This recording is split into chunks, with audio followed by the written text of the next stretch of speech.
विश्व के सारे लोग करे जो साथ में मिलकर प्रार्थना, सबका मंगल होगा तब, सबका मंगल होगा तब, बढ़ेगी विश्व की चेतना।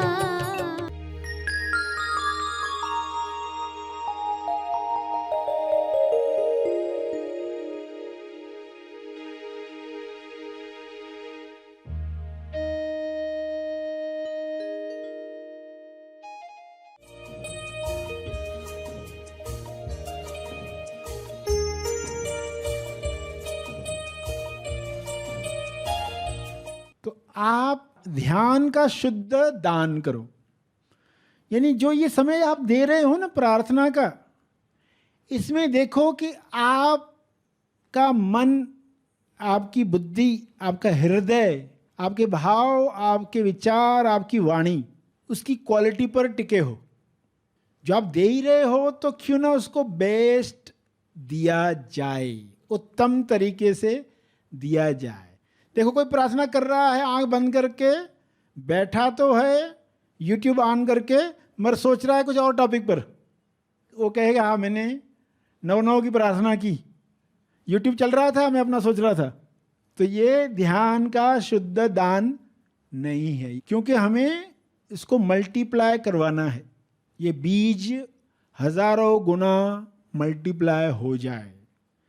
तो आप जो कर रहे हो ना, अब ये समय दिया ही है ना, तो ये कुछ मिनट पूरे शुद्धता के साथ, उसमें कोई मिलावट नहीं है, ये है ध्यान का शुद्ध दान। और दिल से करें और क्वालिटी के साथ करें।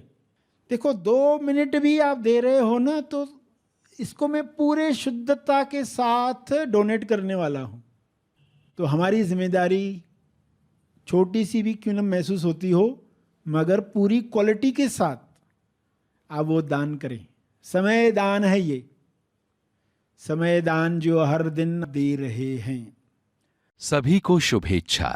हैप्पी थॉट्स तेज ज्ञान फाउंडेशन द्वारा आयोजित ध्यान प्रार्थना बीज बोने के लिए आप सबका स्वागत करते हैं। रोज हम सब मिलकर प्रार्थना करते हैं ताकि हम खुद भी स्वस्थ रह पाएं और जो बीमार हैं उन्हें भी हम अपनी प्रार्थना का बल पहुंचा पाएं। तो आइए ग्रहणशील रहते हैं और इस प्रार्थना का लाभ लेते हैं। सभी आंखें बंद करें। विश्व के लिए प्रार्थना करें, भक्ति के साथ, श्रद्धा के साथ।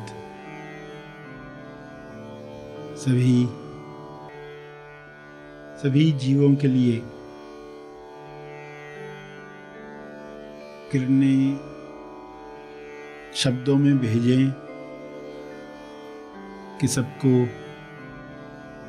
समृद्धि मिले, स्वास्थ्य मिले, ज्ञान मिले, समाधि का अनुभव मिले।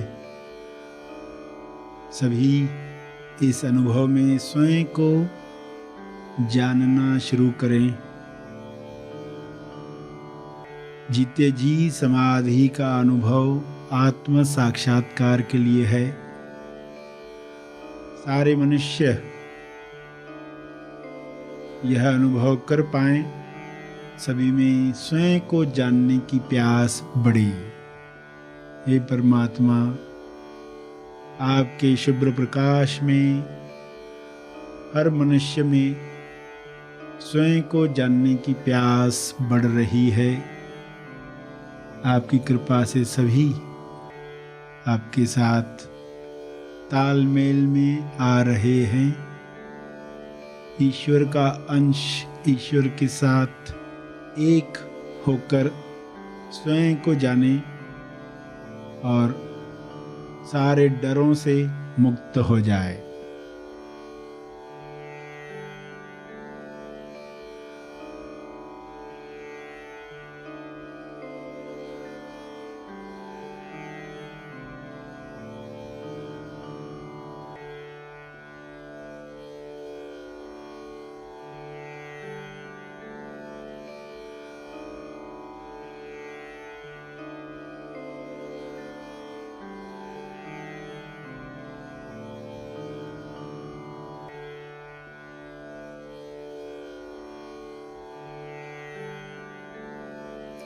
स्वयं को अलग मानकर डरों में रहकर लोग बीमारियों को आकर्षित करते हैं, ये सारी बीमारियां समाप्त हो जाए, सभी को स्वास्थ्य मिले।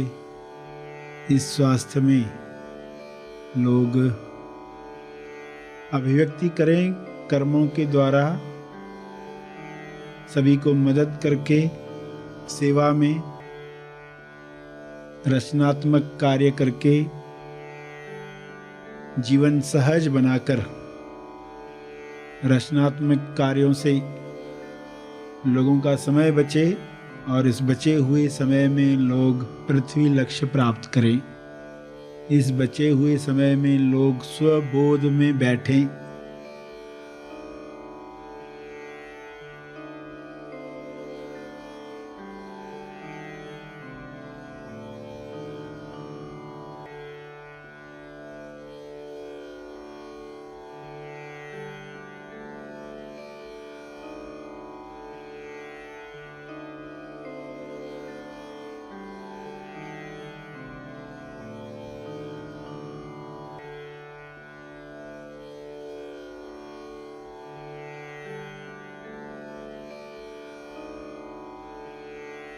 ऐसा कर्म हर मनुष्य करे ताकि सबके लिए जीवन स्वर्ग समान पृथ्वी पर ही निर्माण हो। मरने के बाद लोग स्वर्ग में जाने की कल्पनाएं न करें। जीते जी स्वर्ग में कैसे रहा जाता है, जहाँ संपूर्ण स्वास्थ्य है, संतुष्टि है, जहाँ पर प्रेम आनंद मौन है, भाईचारा है। ऐसा स्वर्ग लोग अंदर भी महसूस करें, बाहर जगत में भी महसूस करें।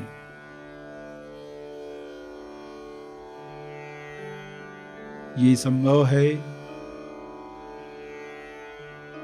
शुभ्र प्रकाश में, सब पर ये छा रहा है।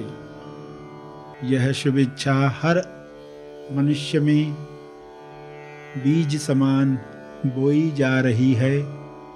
हर जीव में जैसे आनंद की लहर है, हर मनुष्य में आनंद की लहरें उठें और इस आनंद में लोग एक दूसरे की मदद करें, दूसरों के दुख में अपनी जिम्मेदारी समझकर कार्य करें, जिससे जीवन आसान हो जाएगा, सभी के लिए आसान हो जाएगा। ईश्वर ने सब कुछ भरपूर बनाया है, सबके लिए बनाया है। कमी इंसान के अज्ञान से आ जाती है, लालसा की वजह से आ जाती है। इस कमी को पूरा किया जाए, इस लालसा को समाप्त किया जाए। अज्ञान समाप्त होते ही लालसा समाप्त हो जाएगी। स्वबोध के साथ डर समाप्त हो जाएंगे।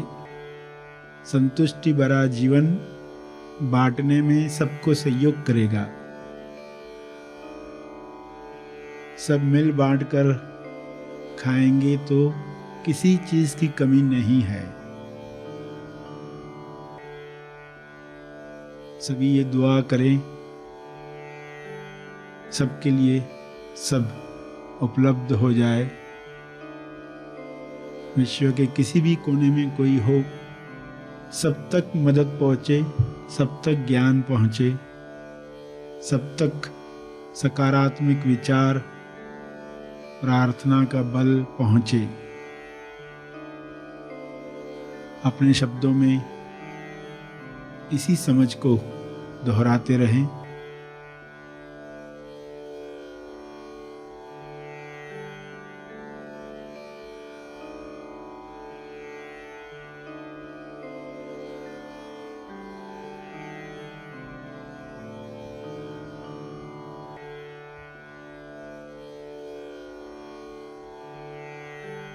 भक्ति, कर्म, ज्ञान का उपयोग,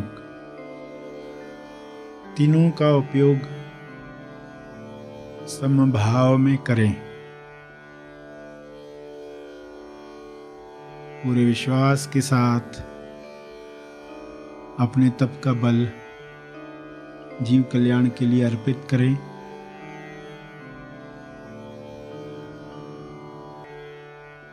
ध्यान और प्रार्थना का जो बल प्राप्त किया है तप अर्पण करें।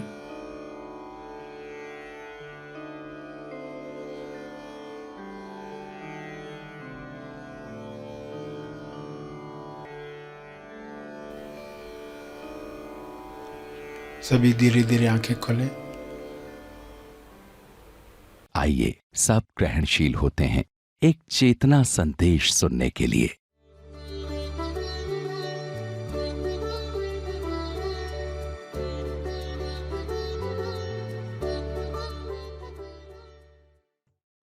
वर्तमान का चुनाव, चलो वर्तमान में जाते हैं और जो भी आपने निर्णय लिया और जो भी क्रियाएं आप कर रहे हो आपको मालूम नहीं है, आप वर्तमान में कर रहे हो। उस वक्त आप वर्तमान में हो। जब आप अहंकार के साथ कर रहे हो आप वर्तमान में नहीं हो। क्योंकि ये सवाल रहते कैसे वर्तमान में रहें, कैसे जाएं, क्या वर्तमान है क्या वर्तमान नहीं है, इनके जवाब मिलने चाहिए ना। कि जब आपका अहंकार समर्पित है तब आप वर्तमान में हो। जब आपका अहंकार समर्पित नहीं है, वो खड़ा है, वो देखना चाहता है वर्तमान को, तब उसका होना ही आपको वर्तमान से निकाल देता है। और ये कैसे हो जाता है उसको चेक करने का कोई उपकरण नहीं है। तो इतनी सूक्ष्म बात आपको समझ में आ रही है और ये कैसे करना है, कैसे निर्णय लेना है, और ये आपके दिन भर की एक्टिविटीज में आता ही है सामने, जहां आपको चुनाव करना पड़ता है।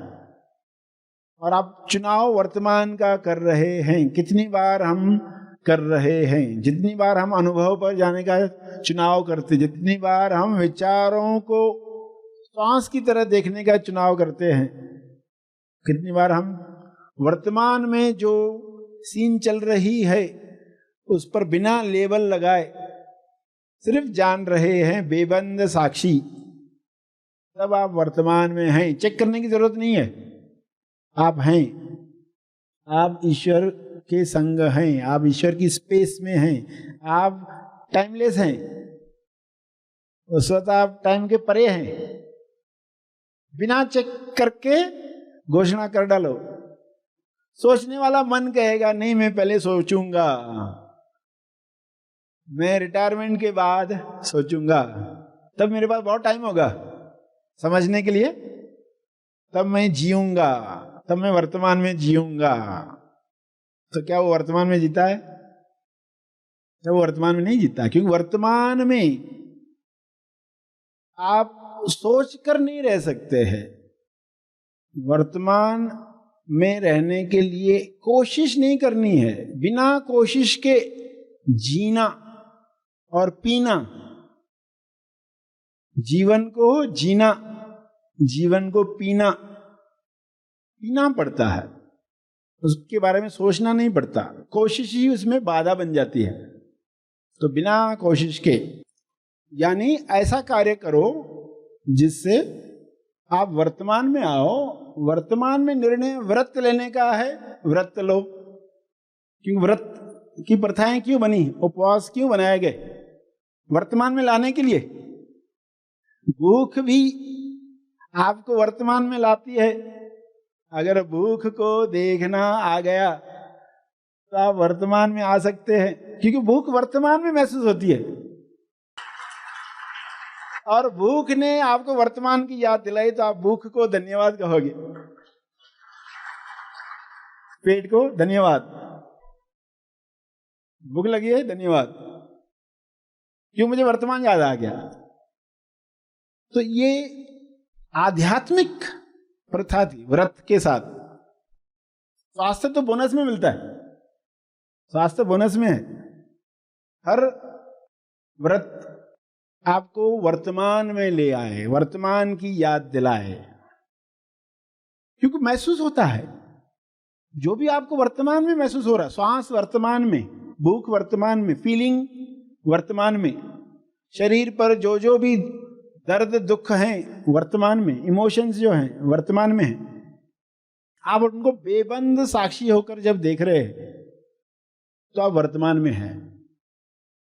वर्तमान के क्षण असली दौलत कैसे हैं, वर्तमान निर्वाण का समानार्थी शब्द कैसा है, अनुभव का समानार्थी शब्द कैसा है, ये सब रहस्य आपके सामने उजागर हो रहे हैं।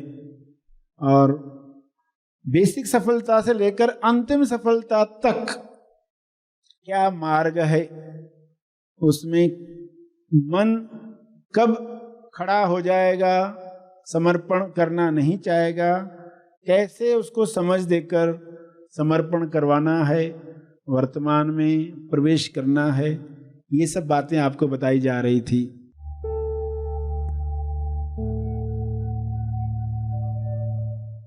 प्रार्थना और मार्गदर्शन का सभी ने लाभ लिया। आइए यहीं पर समाप्त करते हैं, कल फिर मिलेंगे, तब तक के लिए धन्यवाद।